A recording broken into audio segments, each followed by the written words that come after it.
бір нәрсе айтсақ болады ма? Қайдан білет деген сұрақ бәріне. Иә. Қайдан білет бұлар деген нәрсе бар да? Әрине, мысалы мен жайындағы ақпаратты қайдан білет, менің болашағымды қалай болжай алады деген сұрақ. Аман қараңыз. Қарапайым. 1500 жыл бұрын пайғамбарымыз саллаллаху алейхи вассалам айтып кеткенде осы нәрсені. Қайдан білет деген нәрсені. Мынандай нәрсе бар. Пайғамбарымыз саллаллаху алейхи вассалам айтады. Әр адамда, міне қанша адам отыр мына жерде? 8 адам ба? 9 адам. Әр адамның екі иығында періштелер отырады. Кирамун катибин деген мына кісі біледі. Оң жағындағы періште жақсылықты жазады, сол жағындағы періште сіздің жаман жағыңызды жазады, жаман істеріңізді. Олар ол періште еш уақытта сіздің жаныңыздан кетпейді. Сіз жалғыз отырмын дегеннің өзінде олар соны уф деген сөздің өзін жазады. Яғни періштелерден ақпарат аламын? Енді жоқ, қараңыз, енді ары қарай айтайын. Одан кейін пайғамбарымыз саллаллаху алейхи айтады, әр адамның жанында дейді, бекітілген періште бар дейді. Орысша айтқанда ангел-хранитель дейміз ғой. Олар сендерді жақсылыққа үндейді дейді. Одан кейін төртінші зат бар жаныңызда. Туғаннан бастап, аман сіз тудыңыз ғой. Құрсақтан шыққан кезде Алла тағала сіздің жаныңызға жынды бекітеді. Жын әлем. Бағана айтып отырмын ба, жындар мен адамзатты өзіме құлшылық ету үшін жараттым дейді ғой. Жынды сіздің қасыңызға бекітеді. Ол жын сізге тек қана жамандықты үгіттейді. Періште жақсылықты үгіттейді. Ол сынақ. Пайғамбарымыз саллаллаху алейхи вассалам айтады, менің жыным дейді, маған бекітілген жын, Алланың қалауымен маған бағынды, ол тек қана маған жақсылықты үгіттейді. Сіздерде ондай емес дейді. Енді қараңыздар. Бұл кісі сияқты экстрасенс, балгер, тағы басқа, олардың жанында үлкен жындар жүреді. Алып жын, былай қарағанда, адамдардың арасында алып мықты денелі жігіттер бар ғой, тепсе темір үзетін, бір ұрған кезде жағын сындырып тастайтын. Тура сонда жындардың арасында да бар. Дәуірі жүріп тұратын жындар бар арасында. Сол жындар, міне отыр, мысалы, қазір мына жерде қанша адам отыр, жындар отыр. Ол шариғат солай, ол дін айтып отыр. Яғни заманның жыны мықты.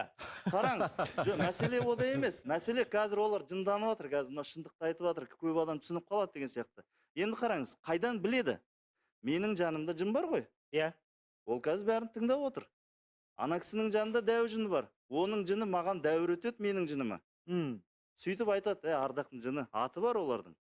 Ананың бүкілін бәрін айтып бір, шырамы қай жерде, өткені қай жерде, қанша баласы бар. Анамы жындар 1000 жылдан астам өмір сүреді. Біз 60-65 жыл ғана өмір сүретінбіз, жылда одан көп өмір сүреді. Жақсы, Ардақ. Енді сол қараңыз. Олар өткенді ғана айта ма, жоқ? Жындар болашақ туралы ақпарат бере ала ма? Олар өткеннің бәрін айтып береді. Бұл кісі бәрін сосын маған айтады. Мен қараңызшы, мен мысалы мына жерде тұрам, менің жыным, мен мысалы Алла сақтасын, балгер болатын болсақ, Алла сақтасын.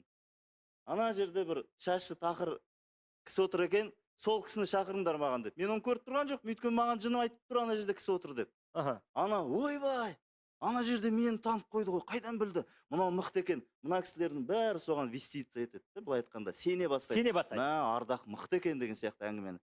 Мәселе осыда, психологтар ғой бәрі. Адаммен қалай жұмыс істейтін бәрін бұлар білет жақсы. Заманның өзіне сұрайықшы, заман сенің жының расында да мықты ма? Жоқ, бұл да қараңыз енді. Болашақ туралы айтайын. Болашақты қайдан білет деген кезде пайғамбар тағы да саллаллаху алейхи вассалам айтады.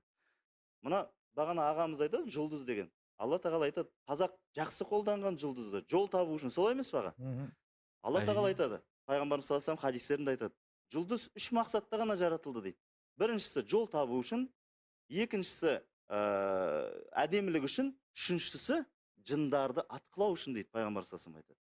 Жындарды атқылау үшін не үшін? Пайғамбар айтады, балгер отырады дейді былай. Отырады, алдына кім еді аты? Заман. Заман деген жігіт келеді. Заман деген жігіт келген кезде балгер сұрайды, так, заман туралы не білесіңдер? Болашақ туралы сұрап жатыр.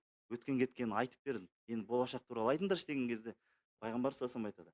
Жындар бірінің үстіне бірі мініп дейді, аспан әлеміне барады дейді, бірінші қақ аспанда. Ол жерде періштелер дейді, сол заманның тағдырын жазып жатады. Соны олар барып естиді. Сөйтіп естіген кезде бірінен соң бірі айтып жеткізе бастайды ана балгерге. Сол кезде жеткізбеу үшін періштелер Алланың қалауымен сол жұлдызбен жындарға атады дейді. Жындардың көбісі өледі. Жеткені жетіп, барып, сол балгерге барып айтады, анау заманның осындай болашағы бар екен деп, пайғамбар саллаллаху алейхи вассалам айтады. Сол бір шындыққа дейді, 100 өтірік қосып айтады дейді. Қараңыздаршы. Сол себепте балгерге барған кезде, сіздер туралы болашақ айтқан кезде, бір нәрсесі келеді, қалған бәрі өтірік болып шығатыны сол. Ардақ мырза, сіз бүкіл экстрасенстер мен балгерлер және көріпкелдердің құпиясын айтып қойдыңыз ғой қазір. Енді қараңыз, енді тағы бір үлкен құпия айтайын ба? 1500 жыл бұрын айтып Үлкен құпия айтайын ба? Мен балгерлер туралы және де астрология туралы жарты сағаттық документальный фильмдер түсіріп шыққам.